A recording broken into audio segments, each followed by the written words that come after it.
शाहीन शाह अफरीदी के बारे में मैंने अभी रिसेंटली एक स्टैट पढ़ा है। वो स्टैट ये बताता है कि जनाब पिछले 7 T20 इंटरनेशनल्स में शाहीन शाह अफरीदी ने टोटल नंबर ऑफ ओवर्स फेंके हैं 22।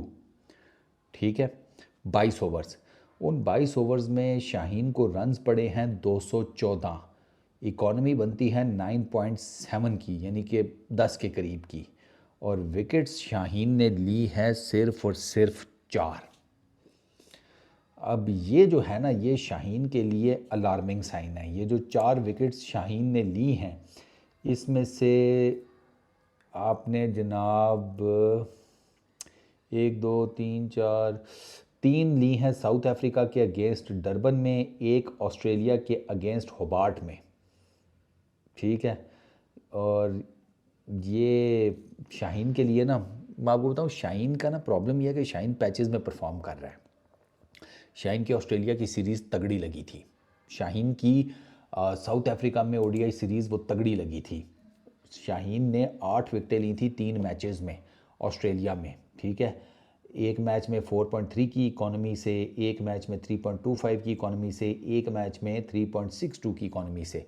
और ऑलमोस्ट शाहीन ने अपना कोटा 10 ओवर्स का ऑलमोस्ट तीनों मैचेस में पूरा किया था। एक मैच में 8 ओवर और एक मैच में तकरीबन 9 ओवर्स किए थे ऑस्ट्रेलिया में। साउथ अफ्रीका में भी शाहीन को सिर्फ एक मैच में मार पड़ गई, तीसरे में जोहानिसबर्ग में, 7 ओवरों में 70। वरना पहले 2 मैचेस उसमें भी अच्छी बॉलिंग की। इवन केप टाउन में 4 विकेटें ली थी साउथ अफ्रीका के अगेंस्ट शाहीन ने। अच्छा, उसके बाद अगर मैं देखूँ ना, तो शाहीन का फिर न्यूजीलैंड के अगेंस्ट लाहौर में थोड़ी मार पड़ गई। फिर आगे 3 मैचेस साउथ अफ्रीका, 2 न्यूजीलैंड के अगेंस्ट, कराची में वो ठीक रह गए। बल्कि ये कराची वाले दूसरे में भी थोड़ी सी मार पड़ गई 6.8 की इकॉनमी से।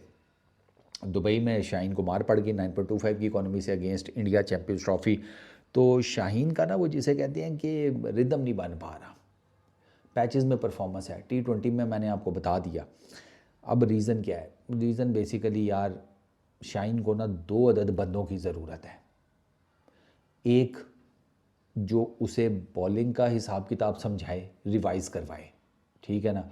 और दूसरा बायोमैकेनिक्स का कोच में वो पकड़ सकता है उमर गुल को।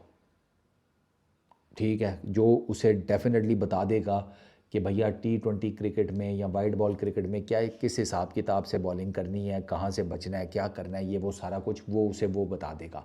बायोमैकेनिक्स का बंदा इस वजह से कि शाहीन के बायोमैकेनिक्स ख़राब हैं।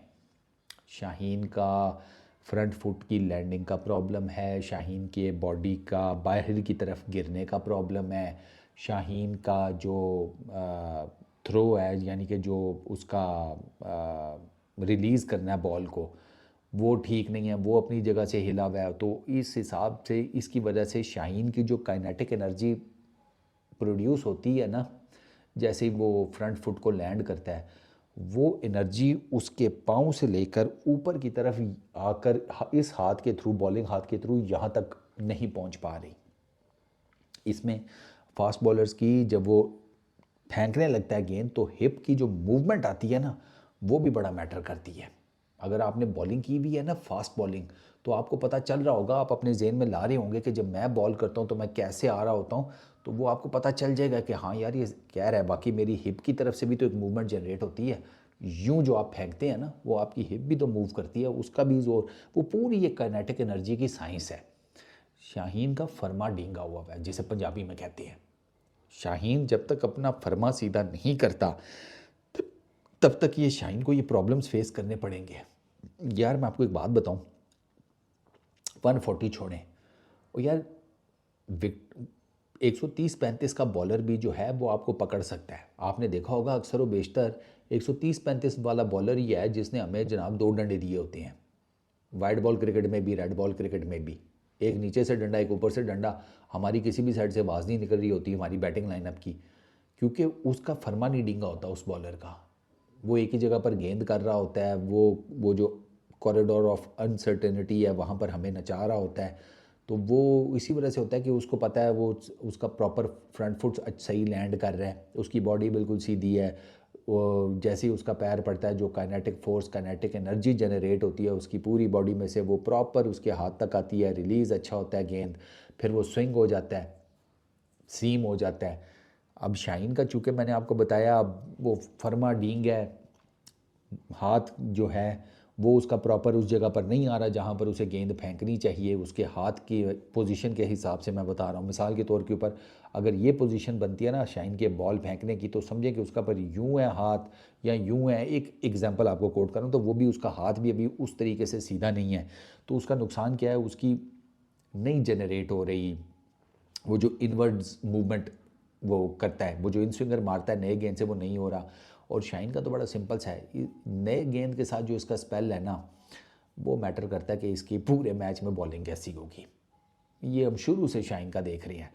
50 से ज़्यादा मरतबा शाहीन ने पहले ओवर में विकेट निकाली हुई है इंटरनेशनल क्रिकेट में, हाईएस्ट नंबर है ये किसी भी बॉलर का, इसके पास ये रिकॉर्ड है। क्योंकि ये जब नया नया आया था ये पहले ओवर में भाई बंदा कोई ना कोई ओपनर फारिग कर देता था, लेकिन अब शाहीन से वो हो नहीं रहा, क्योंकि अब उसकी वो गेंद में वो ना मूवमेंट है, ना वो एयर में स्विंग कर पा रहा है, ना वो सीम मूवमेंट जनरेट कर पा रहा है।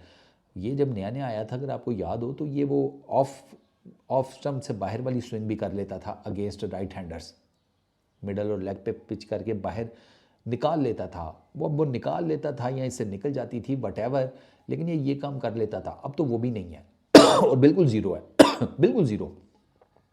इसका राइट हैंडर्स के अगेंस्ट पढ़ के बाहर नहीं निकलता, नए गेंद के साथ भी ये इन स्विंग या इनवर्ड्स मूवमेंट जनरेट नहीं कर पा रहा। तो जिसे कहते हैं ये तो सीधा सीधा वो टारगेट हो गया ना बैटर का, कि उन्हें पता है कि यार 130 35 40 की गेंद आएगी सीधी। तो इंटरनेशनल क्रिकेट अब इतनी फास्ट हो गई है कि अगर आपकी जितनी मर्जी हाई पेस है, 150 भी है, सीधे सीधे आप बॉल कर रहे हैं ना, आपके बचने का कोई चांस नहीं है। और ये रीज़न है, शाहीन के पास तो इतनी पेस भी नहीं है 150 वाली। 150 55 वाला सीधे सीधे बॉल करेगा, पकड़ा जाएगा, बैट्समैन कूट कूट के पागल कर देंगे। हारिस रऊफ उसकी एग्जांपल है, हारिस रऊफ जब मार खाने पे आता है तो आपके सामने है फिर उसको कैसी मार पड़ती है। तो शाहीन के पास तो वो पेस भी नहीं है। तो अब एक डींगे फरमे के साथ, ठीक है, एक जिसे कहते हैं टॉर्मेंटेड माइंडसेट के साथ जब वो बॉलिंग करेगा, ज़ाहिर बात है उसकी परफॉर्मेंसेज नहीं हो रही, उसको कुट पड़ रही है, उस पर क्रिटिसिज्म हो रहा है, तो शाहीन मेंटली इस चीज़ का टोल नहीं लेता होगा, डेफिनेटली लेता होगा, डेफिनेटली उसके माइंड में आता होगा यार कि ये क्या हो रहा है मेरे साथ। तो शाहीन अगर ये चीज़ें ठीक करना चाहता है तो उसे दो बंदों के साथ बात करनी पड़ेगी। एक उसको उमर गुल जैसा बॉलिंग कोच रखना पड़ेगा और दूसरा उसको बायोमैकेनिक्स का बंदा रखना पड़ेगा जो उसका जो फर्मा है ना वो सीधा करे। शाहीन का फर्मा सीधा होगा, इसकी पेस भी ऑटोमेटिकली इंक्रीज़ कर जाएगी। यार 6-7 फुट का फास्ट बॉलर हो और वो अपनी हाइट का एडवांटेज नहीं उठा पा रहा, खुद सोचें ज़रा, खुद सोचें, इतना अच्छा खासा लंबे कद का बॉलर है शाहीन, लेकिन वो अपनी हाइट के एडवांटेज नहीं उठा पा रहा। शाहीन से कम हाइट के जो फास्ट बॉलर्स हैं वो अच्छा खासा एडवांटेज उठा लेते हैं, तो शाहीन को तो उठाना चाहिए। तो शाहीन के ये जो मैंने आपको मसाइल बताए हैं ये हैं, और जब तक वो इनको ठीक नहीं करेगा ना, उसकी बॉलिंग में ना पेस वापस आनी है, ना रिदम वापस आना है, ना वो पहले वाला किल वापस आना है, वो सीधा सीधा बैठी हुई डक है जिसको जो बैट्समैन जिस तरह मर्जी चाहे शिकार कर ले। इस वीडियो में इतना ही, अपना बहुत ख्याल रखना, नेक्स्ट वीडियो में मुलाकात होगी, पीस आउट।